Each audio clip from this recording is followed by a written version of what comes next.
Terima kasih, Pak Ganjar. Pertanyaan ini terkait dengan kinerja Kementerian Pertahanan. Ketika tadi kita bahas sama-sama situasi pertahanan kita, Bapak tadi membahas tentang bagaimana belanja alutsista, bagaimana rencana tentang minimum force itu bisa dicapai, dan lain-lain. Bapak melakukan review itu. Nah, di sisi lain, Bapak juga waktu itu pernah memberikan penilaian atas kinerja penegakan hukum di Indonesia. Bapak beri skor 5 atas kinerja hukum di Indonesia. Pertanyaannya sekarang, terkait dengan pertahanan, berapa skor yang Bapak berikan atas kinerja Kementerian Pertahanan yang dipimpin oleh Bapak Prabowo? Silakan Pak Ganjar. Baik, masih ada waktunya Pak Anies? Cukup Pak Anies? Cukup. Baik. Baik, langsung saja kami persilakan Pak Ganjar untuk menjawab pertanyaan dari Pak Anies. Waktu Bapak 2 menit dimulai ketika berbicara, silakan. 5 juga.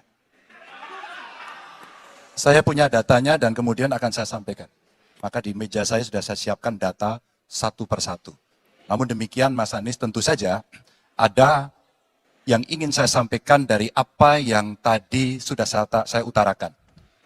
Ketika kemudian kita ingin membangun sistem pertahanan kita, maka dalam perencanaan kita tidak boleh gonta-ganti. Kita mesti ajak, mesti konsisten. Kedua, kita mesti mendengarkan betul-betul dari seluruh matra. Maka seluruh proses perencanaannya harus bottom up. Sehingga saya ketemu dengan seseorang, berpangkat cukup tinggi, Pak, kalau Bapak kasih persenjataan kepada saya yang tidak saya butuhkan, sudah saya siapkan museum untuk saya taruh di sana. Situasi seperti ini tentu tidak mengenakan. Tapi ini harus kita buka, apapun kondisinya, untuk perbaikan bangsa. Kritik otokritik itu menyehatkan. Tidak ada kok rasa dengki di hati saya. Yang ada adalah bagaimana rasa cinta tanah air ini mesti kita wujudkan. Agar kemudian kita betul-betul bisa menjadi negara kuat di banyak area dan kita berbicara di dunia internasional disegani. Bung Karno pernah menyampaikan itu. Daulat politik itu wajib. Berdikari dalam bidang ekonomi mesti dituju. Dan kita punya kepribadian dalam kebudayaan. Sekarang daulat ekonomi pertahanan kita mesti kita tunjukkan. Maka ketika banyak perusahaan-perusahaan waktu itu yang sangat strategis dibikin, itu mimpi sejak dari lama pendiri bangsa agar kita menjadi negara kuat. Dan itulah yang sebenarnya kita-kita yang harus meneruskan itu. Begitu Mas Anies. Ya, makasih Pak Ganjar. Cukup Pak Ganjar. Baik Pak Anies. Silakan menanggapi jawaban dari Pak Ganjar. Waktu 1 menit Pak Anies, silakan. Jadi TNI, tentara kita, polisi kita, semua bekerja luar biasa di lapangan. Kita harus berikan rasa hormat dan terima kasih. Karena mereka mengerjakan hal-hal yang sulit, hal-hal yang berat. Tapi sisi kebijakan menurut saya lebih parah. Kenapa? Di era Pak SBY, kenaikan gaji terjadi 9 kali. Selama era ini hanya bernaik gaji 3 kali dan akan naik nanti tahun depan. Karena menjelang pemilu mungkin naik gajinya. Tapi di sisi lain, kesejahteraannya tidak dipikirkan dengan serius. Tukin hanya 80%. Lihat Kementerian Keuangan, lihat Kementerian PUPR. Menteri-menterinya mengusahakan peningkatan tukin di mereka. Lalu kita lihat tadi alutsista yang bekas, yang itu resikonya adalah keselamatan dari TNI kita. Mereka bekerja keras menjaga setiap jengkal tanah Republik ini. Tetapi mereka tidak didukung dengan policy. Karena itu menurut saya skornya justru di bawah 5, Mas Ganjar. Kalau 5 itu ketinggian, Pak Ganjar. Terima kasih, Pak Ganjar. Baik, waktu habis Pak Anies. Pak Ganjar silakan jawab pertanyaan dari Pak Anies. Waktu Bapak 1 menit. Silakan Pak Ganjar. Mas Anies gak usah takut. Disebut aja angkanya berapa gitu loh. Kayak saya gitu loh. Jangan di bawah 5, sebut aja berapa. 11 Mas, dari 100. Oke. Ini sedikit ngajari kendel Mas Anies biar berani. Apa yang kemudian saya lakukan dari jawaban saya untuk membela para TNI kita? Saya bersama mereka. Saya mendengarkan, saya berkeliling Indonesia, saya mampir bertemu di rumah-rumah mereka, di asrama-asrama mereka. Maka kami tidak mau kalau kemudian mereka, mohon maaf, bertempur dan mati sia-sia. Saya tidak rela. Maka itulah yang saya bela. Maka perencanaan bottom up itu betul-betul sebuah perencanaan yang mereka inginkan, mereka harapkan, dan mereka bisa menggunakan dengan sangat efektif. Termasuk pada soal kesejahteraan tadi yang disampaikan. Dan saya sepakat pada soal itu. Baik, terima kasih Pak Ganjar. Saya cukup kaget karena beberapa hari yang lalu calon wakil presiden Bapak menyampaikan bahwa negara kita tidak dalam keadaan perang, sehingga untuk apa kita harus beli alat-alat perang. Tapi hari ini Bapak mengatakan Bapak setuju dengan kenaikan anggaran 1-2%. Jadi itu saya minta ketegasan. Yang kedua, ya sekali lagi data-data yang Bapak pegang adalah keliru, dan juga Pak Ganjar tadi juga banyak kelirunya. Saya sangat transparan, dan semua partai yang mengusung Bapak, Profesor Anies, mendukung APBN, berarti mendukung program saya. Termasuk PDIP di Komisi 1. Waktu habis Baik, Pak waktu Prabowo. Baik, Pak Anies silakan untuk menjawab pertanyaan Pak Prabowo, waktu Anda 2 menit. Silakan. Ya, jadi kita butuh pertahanan yang sesuai dengan ancaman nyata yang ada di depan kita. Ancaman ini dirasakan oleh siapa? Dirasakan bukan saja di dalam batas-batas teritorial, tapi juga di keluarga. Bagaimana ancaman atas penipuan online, bagaimana ancaman atas peretasan, bagaimana ancaman atas judi online, bagaimana ancaman-ancaman terorisme. Itu semua membutuhkan perhatian. Jadi bukan memutuskan untuk belanja alutsista berdasarkan selera dan berdasarkan preferensi masa lalu, tapi justru harus mencerminkan kebutuhan masa depan. Inilah yang menurut kami penting. Ya, anggarannya perlu kita tingkatkan, tapi jangan keliru. Ancamannya juga mengalami pergeseran. Jadi itulah sebabnya mengapa kita melihat perlunya ada strategi yang baik. Supaya apa? Supaya kekuatan yang kita miliki, mereka bisa bekerja dengan optimal, tidak sia-sia. Lalu Pak Prabowo yang saya hormati, ini bukan soal pribadi, ini soal negara, ini soal policy. Penjelasannya ya di tempat ini, bukan di ruang-ruang tertutup yang tidak diketahui oleh publik.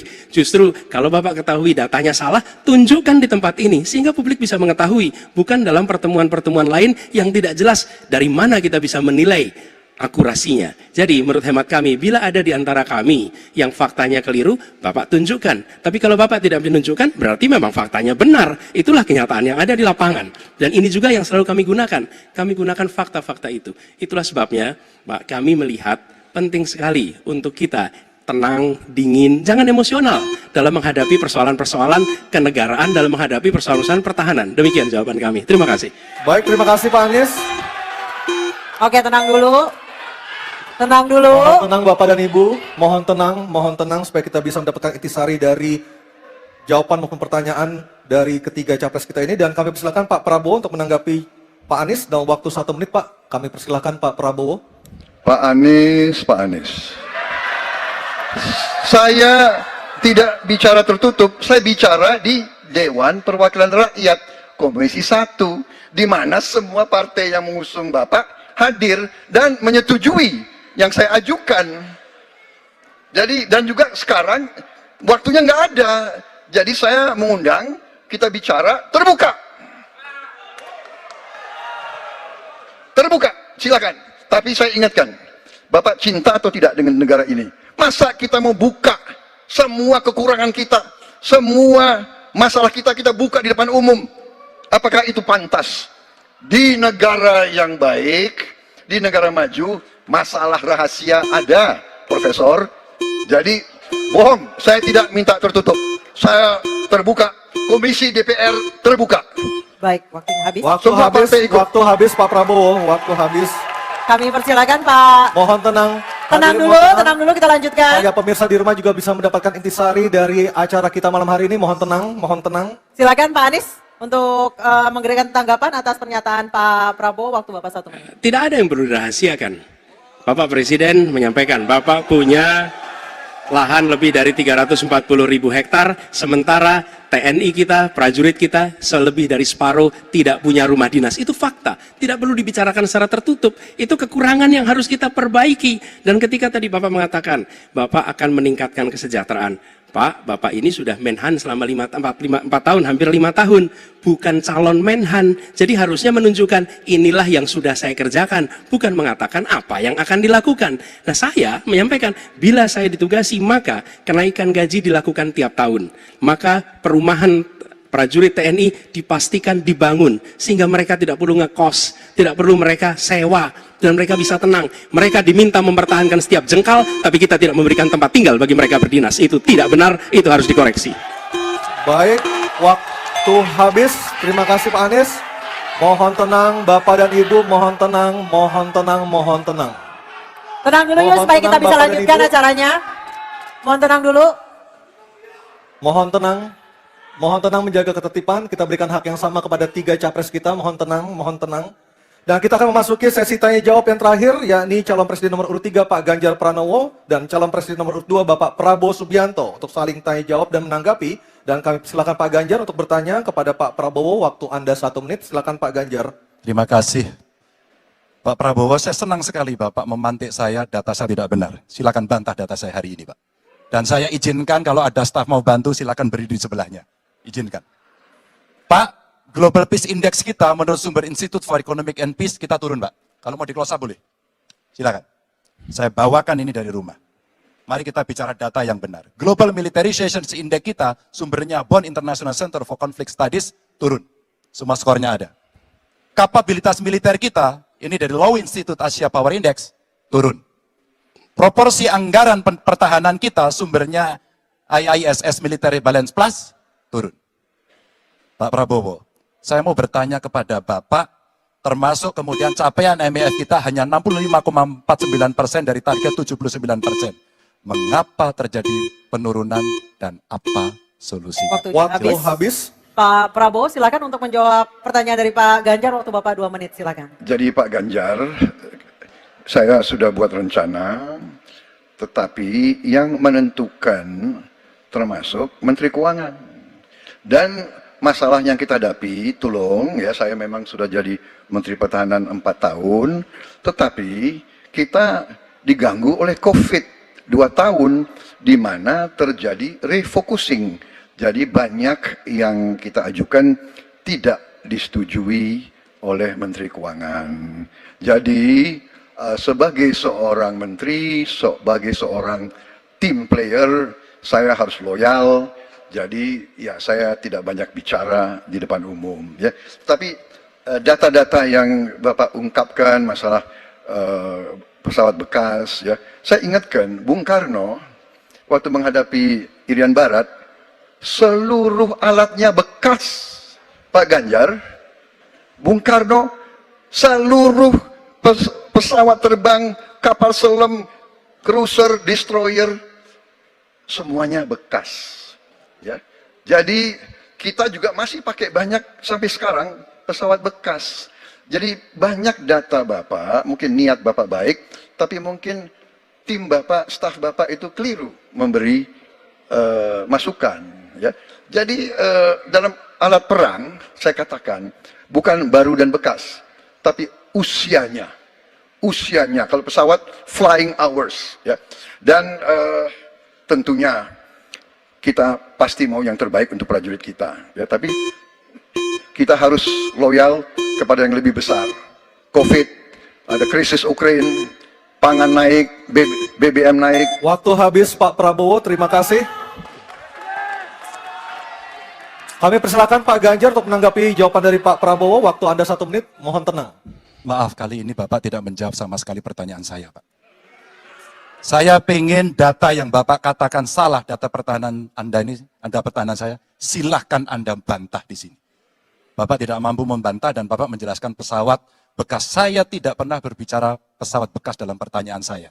Minimal saya bertanya, tadi kalau Bapak, maaf, mendengarkan terakhir, capaian MEF kita hanya 65,49% dari target 79%, dan ini mengkhawatirkan karena akhir tahun ini sudah harus selesai. Bapak juga tidak menjawab. Jadi artinya sebenarnya apa yang Bapak jawab dari seluruh pengelolaan pertahanan yang ada di Indonesia ini? Sungguh-sungguh saya meragukan itu karena data ini kemudian Bapak tidak mampu membantah di sini. Bahkan saya sudah memberikan ruang terbuka, kalau ada staf yang bisa membantu silakan berdiri di sini. Staf saya, oh Anda mau bilang angkanya silakan naik ke sini. Akan saya tunjukkan kalau Anda mau membantu. Terima kasih. Baik, terima kasih Pak Ganjar. Oke, tenang dulu. Kami persilakan Pak Prabowo untuk tanggapan dari pernyataan Pak Ganjar, waktu Bapak 1 menit silakan. Ya, jadi begini, yang Bapak ungkapkan itu, saya bisa bantah, waktunya tidak cukup. Saya siap berjumpa dengan Bapak. Mari kita bahas satu persatu, akan saya buktikan. Saya butuh hari ini, Pak. Nggak bisa. Saya tidak dikasih waktu. Jadi Anda tidak fair. Anda minta saya kasih penjelasan yang begitu rumit, tapi waktu saya terbatas. Jadi saya transparan, saudara. Dan yang saya katakan, kalau kita bicara MEF itu mulai dari berapa periode yang lalu. Ya, kalau kita mau buka-bukaan, Menteri Pertahanan sebelum saya, apakah tidak juga berpengaruh? Juga Menteri Keuangan yang banyak tidak menyetujui disbursement. Jadi, mari kita diskusi dengan baik sebagai negarawan dan tidak mencari-cari hal-hal yang keliru. Waktu Terima kasih. habis Pak Prabowo, terima kasih. Kita berikan apresiasi untuk ketiga calon presiden kita. Baik hadirin dan pemirsa, kita akan jeda terlebih dahulu dan tentunya akan kembali dengan segmen para calon presiden ini akan menyampaikan pernyataan penutup dari debat ketiga calon presiden tahun 2024. Tetap bersama kami di debat ketiga calon presiden tahun Pemilu tahun 2024.